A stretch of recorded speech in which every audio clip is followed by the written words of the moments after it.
ఒకే Bible ఉంది. ఈరోజు ప్రమాణం మాత్రం ఒక్కలా లేదు, ఒక్కరిదే అందరిదే ఒక్కలా లేదు. ఎవరికి నచ్చిన రీతిలో వారు బైబిల్ని పరిశోధిస్తున్నారు కాబట్టే, నచ్చిన రీతిలో బోధిస్తున్నారు కాబట్టే బైబిల్ ఒక్కటిగా ఉన్న బోధలు మాత్రం వేల శాఖలుగా విడిపోయినాయి, వేల శాఖలుగా, రోజుకోటి రోజుకొకటి రోజుకొకటి రోజుకోటి. ఈ మధ్యకాలంలో మనం చూస్తున్నాం కదండి. ఎవరైనా చెప్పండి, బాగా వైరల్ అవుతున్నాడు తేజ గారు. ఆయన కూడా ఈ మధ్యకాలంలో ఒకటి తెచ్చాడు. ఏంటది? అరటిపళ్ళకి అభిషేకించి అరటిపళ్ళకి ప్రార్థన చేసి అరటిపళ్ళు తింటే గర్భం లేని వారికి గర్భము తెరుస్తాను. ఎలా మీరు చెప్పగలరు బ్రదరు? దీనికి కొలత ఏంటి, దీనికి ప్రమాణం ఏంటి అంటే, ఆయన గడిచిన వారంలో ఒక వీడియో ఒకటి మాట్లాడాడు. నిజంగా అమాయకులు ఆ వీడియోని చూస్తానండి చాలా ఫ్లాట్ అయిపోతారు. అంతే, ఆయనకి ఆ బోధకు ఫ్లాట్ అయిపోతారు. ఆయన తీసుకున్న ఎగ్జాంపుల్స్ మనం తీసుకుంటే, యెషయా గారు అంజూరు పండ్ల ముద్ద ఆ ఎగ్జాంపుల్ తీసుకున్నాడు. అలాగే ఎలీషా గారు నీటిలో ఉప్పేయలేదా ఆ ఎగ్జాంపుల్ తీసుకున్నాడు. యేసుక్రీస్తు వారు కళ్ళు ఇవ్వడానికి ఉమ్ము వాడలేదా ఆ ఎగ్జాంపుల్ తీసుకున్నాడు. ఎవరు చెప్పారు? యెషయా గారికి పండ్ల ముద్ద వేయమని ఎవరు చెప్పారు? ఎలీషా గారికి నీటిలో ఉప్పేయమని ఎవరు చెప్పారు? అలాగే యేసుక్రీస్తు వారికి ఉమ్మేసి స్వస్థపరచమని ఎవరు చెప్పారు? అది వాళ్ళ సొంత విశ్వాసం. అలాగే అరటిపళ్ళకి ప్రార్థన చేసి గర్భము రాకుండా బాధపడుతున్న నా చెల్లెమ్మలకి గర్భము తెరవడానికి నేను అరటిపళ్ళు ప్రార్థన చేసి నేను ఇస్తున్నా, ఇది నా విశ్వాసం అని చెప్పాడు. అంతే, చప్పట్లో మారుమోగిపోయి ప్రాంగణం అంతా కూడా. ఎంత బలం వచ్చేసిందో చూడండి. ఇప్పుడు కొలత ఏంటి? రాయబడి ఉందా?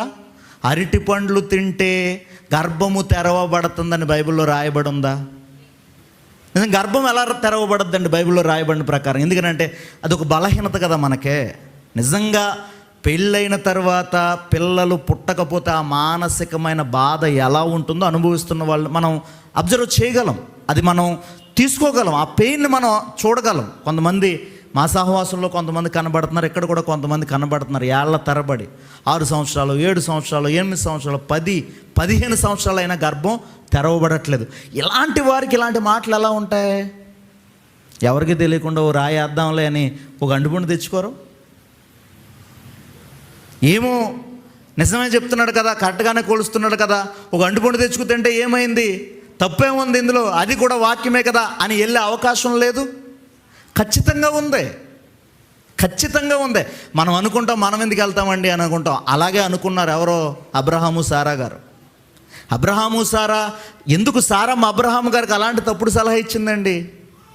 ఎందుకు ఇచ్చింది? నువ్వు ఆగరుతో పోని సారమ్మ అబ్రహాము గారికి ఎందుకు చెప్పింది? అబ్రహాము గారు మారు మాట్లాడకుండా సారమ్మ చెప్పినట్టు ఆగరుతో ఎందుకు పోయాడనంటే, పిల్లలు అనే పిచ్చే కదా, కేవలము పిల్లలు అనే పిచ్చే. ఆయనకి శారీరక వాంఛ ఏమీ లేదు అబ్రహాము గారికి. అలాగే సారమ్మకి పిల్లలు అనే పిచ్చిలో ఏ స్త్రీ ఆలోచించకుండా ఒక భయంకరమైన ఆలోచన ఆలోచించి, ఈ ఆగరుతో నువ్వు పోయి నాకు ఒక బిడ్డని ఇవ్వి, ఎందుకనంటే ఇక నాకు ఆ ధర్మం నిలిచిపోయింది కాబట్టి నాకు పుట్టరు, ఇది అసాధ్యం, ఇది కాబట్టి నువ్వు వెళ్ళి నాకు ఒక బిడ్డని ఇవ్వి అని ఆ పిచ్చిలోనే కదండి అంత విశ్వాసులు తప్పు చేశారు. ఈరోజు అమాకులు చేయరా? అందుకే వెళ్ళిపోతున్నారు, తండోపుతండాలుగా వెళ్ళిపోతున్నారు. ఒక లేయ గురించి మనం చూసాం, ఆమె ఎంత వెంపర్లాడిందో మనం చూసాం. ఒక హన్నా గురించి మనం చదివాం. ఒక ఎలిజబెత్ జకర్యాల గురించి మనం చదివాం బైబిల్లో. బిడ్డలు లేనప్పుడు వాళ్ళు ఎంత మానసిక బాధ అనుభవిస్తారో. ఇలాంటి మానసికంగా ఈ బాధలో ఉన్న వాళ్ళకి ఈ ప్రసంగాలు ఎలా ఉంటాయి? నిజమేనేమో, మన ప్రాంతానికి రాజమండ్రి వచ్చినప్పుడు ఎవరికీ తెలియకుండా ముసుగేసుకుని రాత్రి వెళ్ళి ఒక అంటుగుండు తెచ్చేసుకుందాంలే అని అనుకోరు అని అనుకో. నేను అదే చెప్తున్నా, అబ్రహాము సారమ్మలు చేసిందే, అబ్రహాములు సారమ్మలు చేసిందే. మనం చెయ్యమంటే వాళ్ళకన్నా గొప్పలం ఏం కాదు. మనం కూడా చేసే ప్రమాదం ఉంది. మన అవసరత అటువంటిది సంగమా. నేను అదే చెప్తున్నా, మన అవసరత అటువంటిది.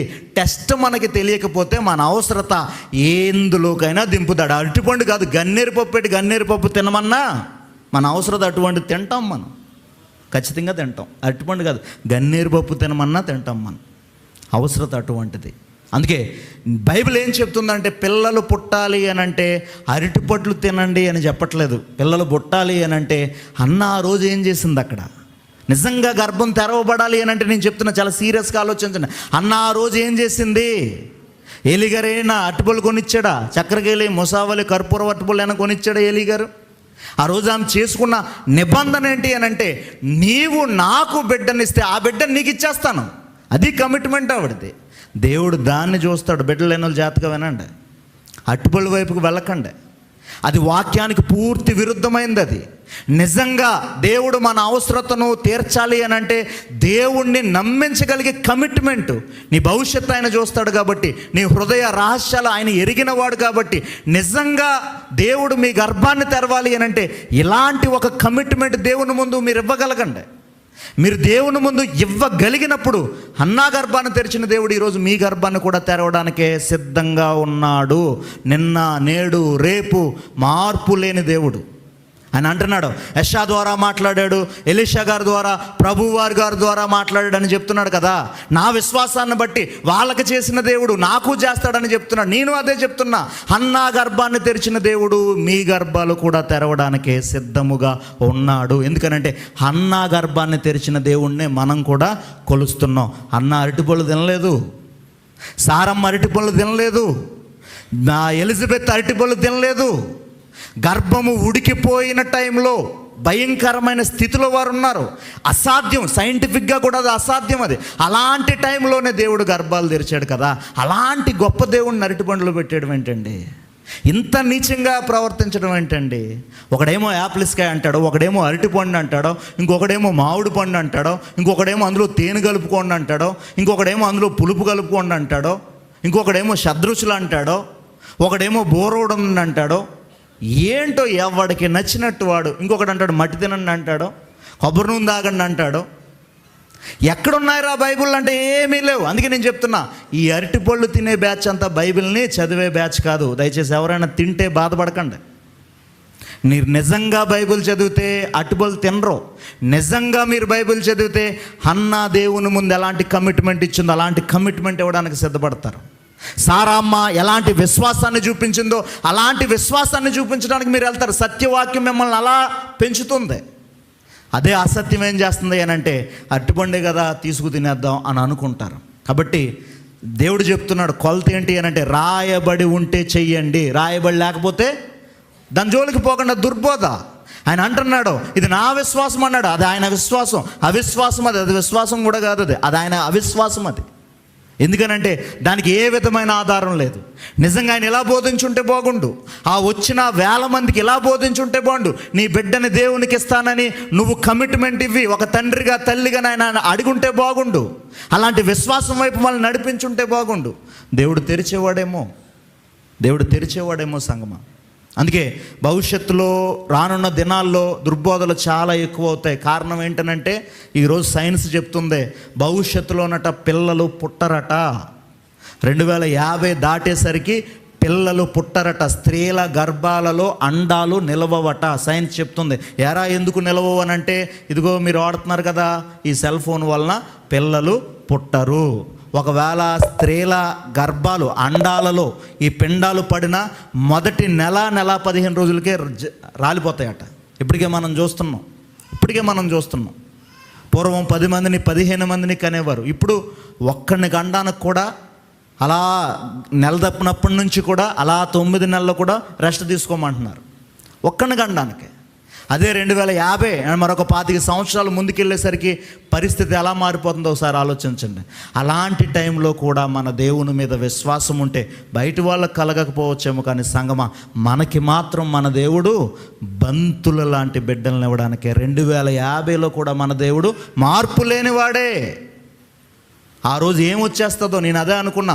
ఇప్పుడే మనం ఎంత ప్రతిఘటిస్తున్నా ఈ అరటిపళ్ళు తినండి, యాపిల్స్కాయలు తినండి, మామిడి పళ్ళు తినండి అని చెప్తున్నారు. 2050 నాటికి ఈ దుర్బోధలు ఏమైపోతాయో. ఎందుకనంటే మన అవసరత దుర్బోధల్ని పెంచి పోషిస్తుంది. కాబట్టి సంఘమా దుర్బోధను గుర్తించాలి.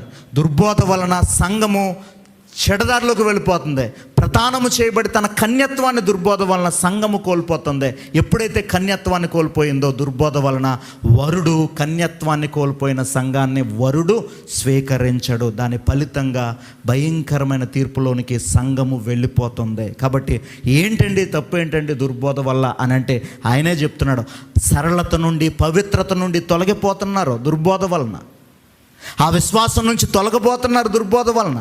కాబట్టి ఎప్పుడైతే కన్యత్వం కోల్పోయిందో, ఆ విశ్వాసం కోల్పోయిందో, వరుడికి కన్యత్వం కోల్పోయిన వారు అవసరత లేదు. కాబట్టి నిన్ను విడిచిపెడతాడు. కాబట్టి ఆ భయంకరమైన ప్రమాదం దుర్బోధలో ఉంది. కాబట్టి సంగమా, దయచేసి ఆలోచించండి, గుర్తించండి, దుర్బోధల్ని గుర్తించండి. ప్రభు వారు చెప్పాడు, రాసి ఉన్నప్పుడు చూడండి. ఒకవేళ రాసి ఉంటే, మరలా చెప్తున్నాడు, అది ఎవరి గురించి రాసి ఉంది? బాప్తిస్మిచ్చి యోహాను గురించా, బ్రహ్నాం గారి గురించా? అది ఎవరి గురించి రాసి ఉంది అక్కడ తెలుసుకో. అది ఎవరి గురించి రాసిందో చూడు. చూసి ఇది ఈయన గురించి కాదు కదా అని దానికి దూరంగా ఉండు అని ఆయన మాట్లాడుతున్నాడు. కాబట్టి దుర్బోధనలను గుర్తించండి. దుర్బోధనలను గుర్తించడానికే సత్య సంబంధమైన సహవాసాల్లో మీరుండండి. ఇంకా